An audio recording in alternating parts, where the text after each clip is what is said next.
Michael Houlihan and Bonnie Harvey, the founders of Barefoot Cellars. You know the Barefoot wine brand. These are the two behind the business. Also writers as well, and you guys have this book called The Barefoot Spirit. But we're talking business for this segment, not exactly bubbling. Look at it now, America's #1 wine brand. Did you ever think back then that you'd be sitting here and discussing your success?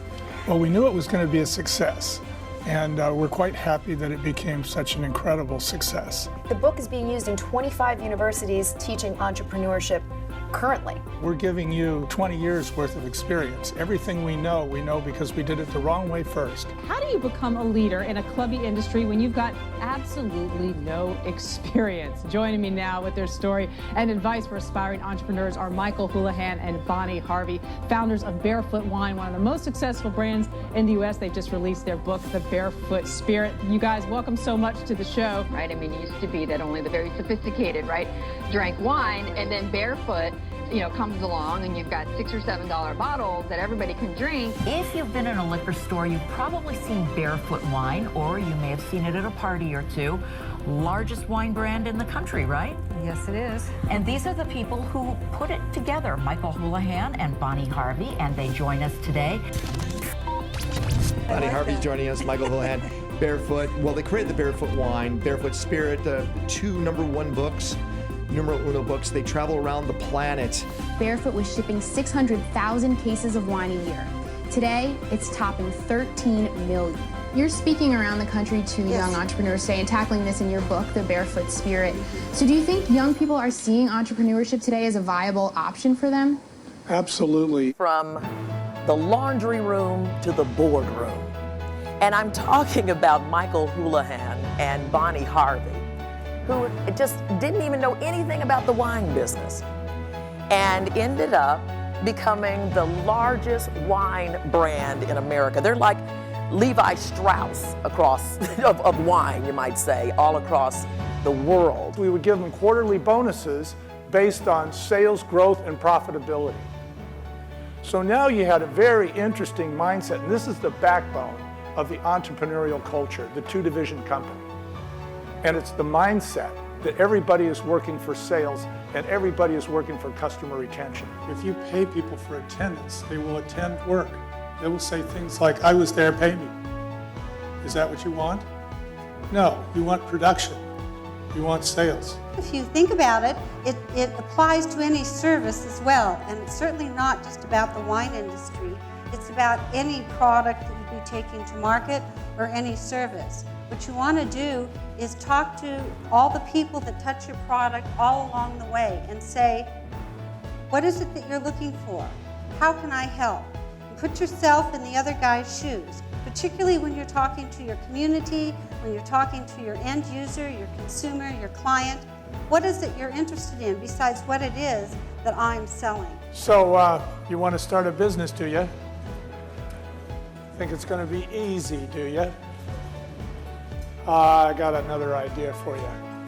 It takes hardship, hustle, and heart if you want to be successful. This is how I managed to get extended credit terms when I was late on my bill. But when you get up there, isolated and insulated in that C-suite, you might forget what's going on down at the ground. And so we didn't want that in our company. So we took a look at pyramids and we said, how could you possibly put the customer on top when you put sales and customer service on the bottom? It worked. It worked so well that as we were growing and expanding throughout the nation, we contributed to community fundraisers and nonprofits in every area around the market where our product was. It worked so well, in fact, that during the 20 years that we were building up the Barefoot brand, we never had paid advertising. So that was really a good lesson to us. Wow, he says, nobody's ever asked me what I wanted. Everybody comes in here, tells me what they got. You came in here and asked me what I want. Everybody beats me up with features and benefits and programs and pricing. Since you asked me, I'll tell you. Get out a paper and a pencil. I did.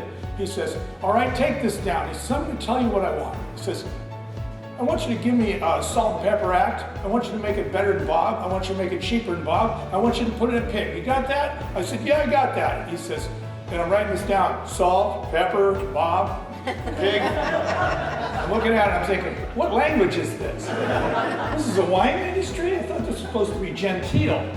We took a look at everybody we had to sell, and one of the 7 sales we had to make was to the retailer. And we said, okay, what's the retailer's problem? Well, the answer was being fresh and being seasonal. And so we looked at wine as retail entertainment. And so we said, well, how can we make it look like fall? How can we make it look like Super Bowl? How can we make it look like Valentine's Day? And so all these things we did actually drew people to the wine department and helped them make their sales. So they were very happy. Remember, the best sales pitch in the world is, I can help you sell your product. We tell people that are starting businesses, you've got to start in a small territory because you're going to make the most mistakes when you first get started, and you want to be able to go around and hat in hand and apologize for these things without having to fly all the way across the country. So that's how you make mistakes right. We have a saying, never waste a perfectly good mistake. The right way to pay people is so that the producers can't afford to quit, and the non-producers can't afford to stay. If you set your company up like that, then you're going to get the right people. We had virtually no turnover at Barefoot. The only people that left were the people that we found jobs with our competition. Sorry, you know you're not working out here, but there's a great job over here with our competition. What we call a get-rich slow scheme, okay? Welcome to ICSB 2014. I'm on behalf of ICSB. I know you're going to have a good time. It's your own business. It's your own style. It's your own efforts that make you succeed. In the wine business, the real work is distribution management. Now, I'd go so far as to say in any consumer product business, it's distribution management, because if it ain't there, they can't buy it. You know, my dad used to say, make up your mind, you want to make a statement or do you want to make a deposit? Store clerks, we asked everyone that could possibly touch a bottle of wine. And we got a lot of good information. And maybe they start off as a mercantile business. Maybe the guy's a plumber, but you check in with him in 2 years, he's got a plumbing company. You check in with him in 4 years, he has 5 plumbing companies. And you know what? He hasn't touched a wrench in 5 years. But boy, does he need cash flow management, distribution management, and personnel management. Those are the 3 things that keep him up at night. And he wishes he knew what the guiding principles were to make decisions in those 3 competencies.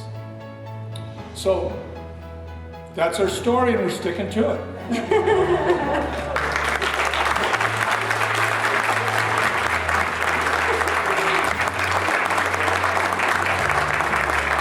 Thank you. Our wish for you is to be successful. Our wish for you is empowerment. We hope we've encouraged you and inspired you. You know, if we can do it, you can do it. Yes. Thank you. Thank you. Thank you very much. I think they have a wonderful story. It's very inspiring to hear their story and how it all happened. They had the view, the mission, the hardship, everything what a small business startup goes through. I mean, you can feel the raw emotion. They're talking about their journey that they have, and it really sets the stage for the rest of us. To actually meet the founders of the company was truly amazing. I enjoyed it because while they were speaking about Barefoot the wines, they actually were speaking about business practice more than anything else, and I found that very informative. You know, I really like what Michael talked about in terms of the journey of an entrepreneur.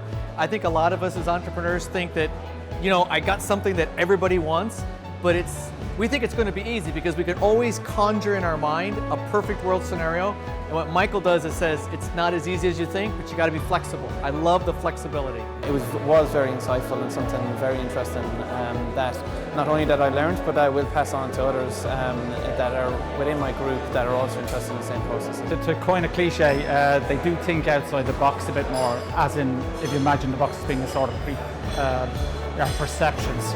They're less limited. We're more inclined to say I can't do that rather than saying, well, I can. It was very good to hear real life stories of people that set up their business and they were successful at it. It's really invaluable information for somebody like me who's starting a business.